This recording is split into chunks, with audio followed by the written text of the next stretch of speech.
I, 24F and my boyfriend 23 male have been dating for nearly 2 years. I'll skip the unnecessary details about our relationship, but we have a very solid one. We live together and have only really argued once in our entire relationship. However, there is a problem. A little over a year ago I developed thrush. For those of you who don't know, it's basically where a woman's vagina becomes very fragile and she is prone to tearing/blistering/small cuts. It itches a little, too. My God, was that horrific. I was on and off trying different creams, but I was so stupid because my sex drive was incredibly high. My boyfriend, I'll call him Dave for the sake of this post, also had a high sex drive. We're talking boners every day, multiple times a day, maybe up to 8 to 12 times a day depending on what we were up to. We would have sex twice a day, every day for a little over a year. I was vocal about my thrush and there were times where I thought it would go away, so I gave myself the green light and we went at it. To anyone reading this, if you or your partner have thrush, please wait at least a week until symptoms end until you have sex again. Please. Because man, it isn't worth it. Every time we had sex, something down there would tear. Thank God he didn't contract it, but I would yelp in pain and I'd have to clean up blood from our bedsheets. It was hell. After around 2 months of me thinking I healed, us trying again, and then me ripping seconds after penetration, he stopped initiating. I totally understand why. It took me about a month and a half of no sex to heal from thrush. I told him that I officially was healed, and he said that he was happy I was okay. However, he wouldn't initiate anything. So I did. I tried everything in the book. I dressed up. I tried dirty talking him. Strutting around naked. You name it, I tried it. No, our physical affection wasn't affected. We would cuddle for hours, still. It was our sexual affection that ended. After about 3 months of this, I decided to confront him. I asked him what was wrong, and what I could do to make him attracted to me again. After a very long pause, he said that he was still attracted to me. He was just scared of hurting me again. I suggested that we could start slow, maybe just blowjobs, fingering, doing finger stuff, whatever. He agreed, saying that he would like to try it out. A few weeks passed and I tried initiating to no avail. Every time I would try, he'd just kiss me on my forehead and hug me, saying "aw." All followed by cradling me along with more pecks on my forehead, cheek, and lips. Now, this is very cute, but after getting rejected time and time again, it began to hurt. It's been 3 months since then. Recently I brought it up. I didn't want him to think all I wanted in a relationship was sex, so I didn't talk to him about it sooner. But I realized it was taking a toll on my mental health, so I thought it would be best to communicate how I felt. I told him exactly this, and I asked why he wasn't horny around me anymore. He said, "I don't know. But I'll find out what's going on eventually." And that was the end of the conversation. He recently took a blood test and everything was fine. All of his levels were perfectly normal/healthy. He rides his bike 3 to 5 kilometers daily and has a decent social life. Not a lot of drinking, either. He jacks off maybe twice a week, which is completely fine with me. He doesn't watch porn. At least, if he does, it'll be a once or twice a month thing. Another thing to note is that I haven't gained or lost any weight since our relationship started, so I don't think it's anything like /that/. Recently I've been feeling so lonely. No, I will absolutely not cheat on him or seek attention elsewhere. But I feel like less of a woman. I have to go lock myself in the bathroom and turn the bath water on to bawl my eyes out while he's in the other room. I don't want him to see me like this. It's like we're roommates who cuddle, kiss, and have deep conversations. He used to get boners just looking at my clothed body. What changed? I asked if he possibly was traumatized from my thrush. "Am all good down there now?" And he said he wasn't. I don't want to be a controlling girlfriend and tell him he has to have sex with me. Small update, while this is getting attention, sorry it couldn't be a more interesting post, but I've gotten some lovely advice. I am going to assume that he's traumatized but in denial, so a lot of patience is needed for this. I decided that I will slowly show him that nothing is wrong by, gosh, sorry for the TMI, presenting myself to him with a dildo inside. Obviously I won't just drop my pants when he gets home from work, lol. But I'll slowly ease him into watching and see what happens from there. Another update, thank you for the responses. I've gotten some interesting advice from all of you. It varies from, tell him you are thinking about cheating, to Hesgay to he's been seeing someone else, to go to couples therapy, and if the above doesn't work, I believe I will suggest going to couples therapy. I forgot to add that I have vaginismus. I'm a total catch, aren't I? And that may have led to thrush/my yeast infection. I will absolutely not cheat on him or threaten him with a breakup. However, I will mention very verbally, but kindly, of course, that this is making me sad. So much so that it plagues my mind every day, and I'll even mention to him the whole crying in bathroom thing, as much as I don't want to. I am on vacation for another 25 days, so I won't have an update until then. Update 1. I, 25F, returned from my trip abroad after leaving for 1 month. It was very hot in the city we live in together, and it is uncommon to have an AC in this country, Germany. So, I decided to purchase a fan. Now, that was a whole situation on its own, and I even posted it on my profile here nearly a month ago. Long story short, my boyfriend, 24 male, was feeling uncomfortable about me getting a fan. I promise this ties into my update, and was so upset about it, that when the fan arrived he was visibly upset and went as far as walking out of the room without speaking to me for a few hours. He later came into my room on hour 3, after I made a Reddit post about my confusion about the fan, and told me that we needed to talk. He said he needed until tomorrow to explain himself, though. So I waited. He sat me down the next day and began with the weirdest thing. I don't get excited about things you get excited about. What? For instance, the fan. I don't. I'm not excited about it. I told him that I would be more than happy to move the fan into the living room, where I could sleep on the guest bed during warm nights. He shook his head and told me it wasn't about the fan, and he didn't know why he brought that up. He paused for a long while and began to tell me what was going on with him. And no, it wasn't what anyone suspected. A bit of important background: when we first started dating 2 years ago, on the third date I told him that I wanted children in the future, and I only wanted to be with him if we could be together for the long term. He was happy that I wanted children. I then told him that it was not my wish to be pregnant. I wanted to adopt kids, or if his bloodline was important to him, I would consider surrogacy.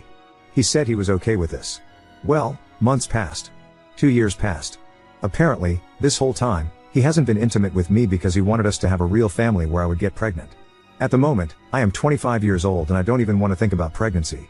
He is 24.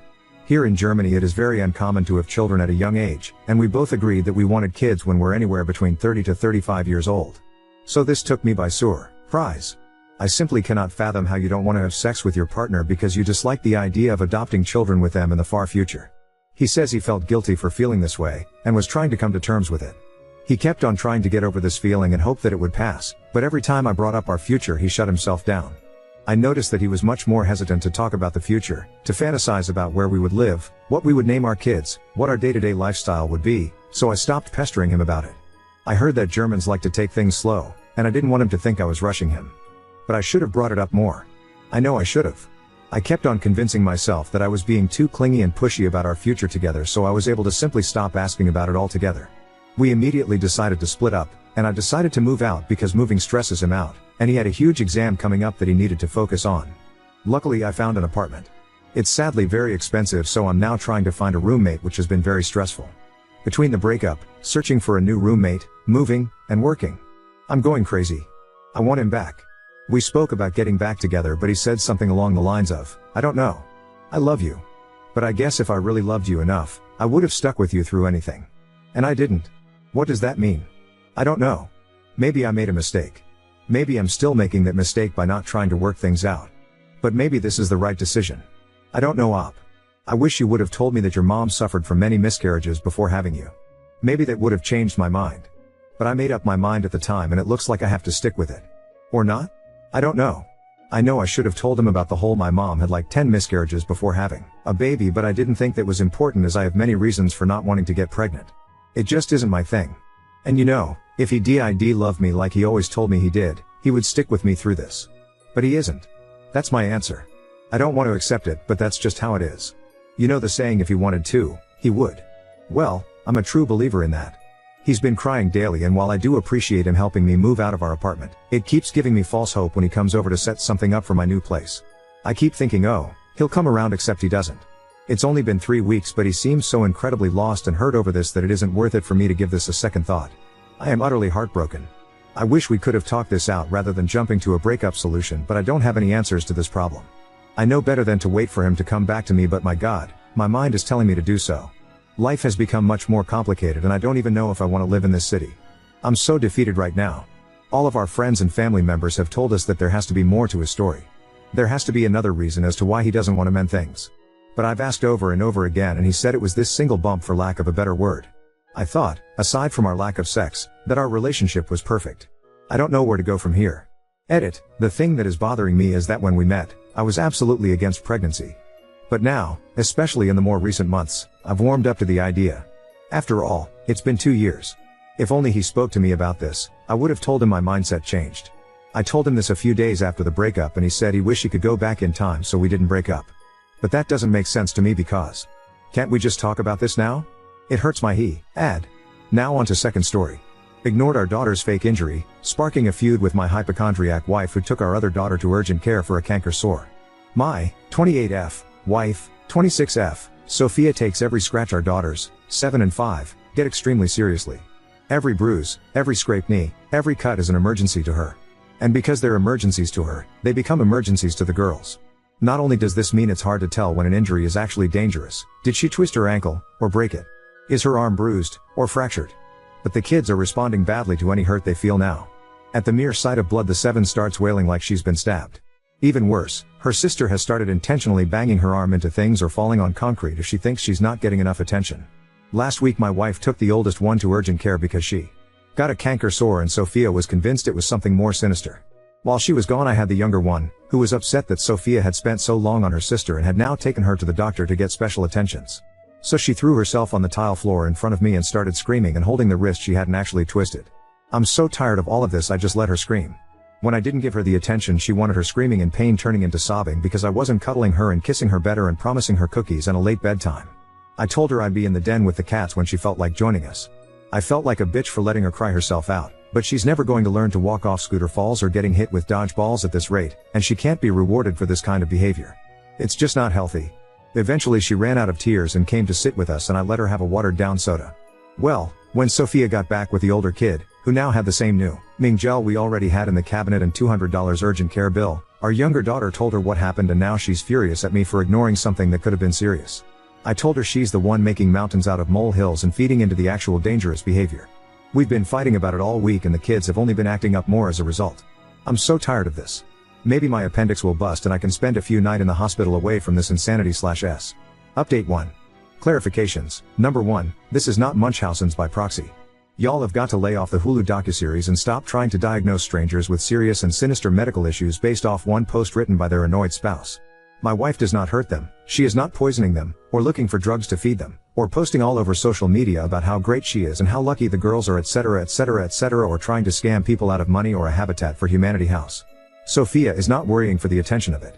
She is trying to ensure that they don't feel ignored and neglected, to the point that she takes everything that say serious, but she's gone too far and it is now backfiring.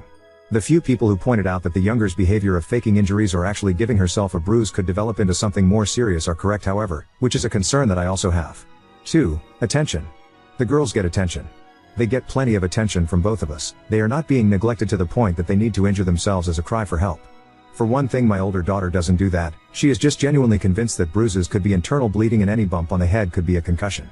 Which means that I'm going to have to give her the period talk pretty soon, or she's going to think she's dying if her starts early. For another thing, the younger one tends to only do it when she thinks her sister is getting something she wants, or we said no earlier in the day. They get attention, but they get special attention when they're sick or hurt. Someone in the comments last time, don't remember the name, suggested flipping it to discourage the younger girl's behavior, by essentially taking away fun things and forcing them to rest when they're sick of hurt. A few other people suggest pain charts of some variety, or first aid classes. Those might help with the older one and Sophia herself. That was probably the most viable advice I got, however well-meaning and true a lot of other stuff was. 3. Therapy right now is not an option. You can suggest it all you want, I can and have suggested all I want, but as of right now it will not be happening anytime soon. We had a bad experience with a highly regarded adoption specialist therapist a few years ago that resulted in our older daughter having more issues with her adoption than she did when we started, issues that we've had to figure out how to manage on our own because the 2 therapists we tried after that only compounded and exacerbated those new issues. My daughter would have been better off if she'd never been to therapy in the first place. As a result my wife has lost almost all of her faith in mental health professionals. Quite frankly I lost the majority of mine as well, and while I've made mention of it to Sophia my bigger focus is on getting her to just change this one behavior. 4. Was my wife traumatized a child by being medically neglected? To the best of my knowledge no. She doesn't have any long-term health issues, and she was never very involved in any physical and potentially dangerous sports when we were in school. Her family hasn't suffered from very many illnesses or accidents, even during COVID. So while I've driven myself to an emergency dentist before and broken my wrist without even knowing it, the only time she's ever been in a hospital was to pick her dad up from a colonoscopy. At least before she started taking our daughters in for benign bumps, bruises, and cuts. 5. No, my wife does not have postpartum anything. The actual update, after a couple of other comments brought up how my girls behave away from us, I decided to ask. My wife works a normal 9 to 5, while I work 3 12s from 6 p.m. to am on Thursday, Friday, and Saturday. During the winter they have school and daycare respectively, This winter the younger one will be in kindergarten though, and during the summer they both go to daycare from about 8 a.m. to 4 p.m. on my work days, and just in the mornings on other days as needed. I do drop-offs and pickups. When I picked them up on Monday I decided to ask one of the caretakers how the girls had been behaving. She told me they were fine, they bickered sometimes, but there was nothing unusual going on.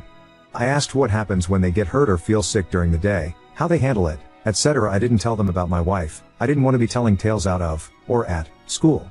I think she might have thought I was looking for help, which I was, technically, because she told me that as soon as a kid falls down, or takes a ball to the face or anything else they start the whole interaction by telling them you are okay. And assessing the damage calmly as they approach. Even if the kid is bleeding they don't react. They say something like, "Wow, that looked kind of scary. I bet it surprised you. Let's see your arm/leg/whatever." She basically wrote me a script.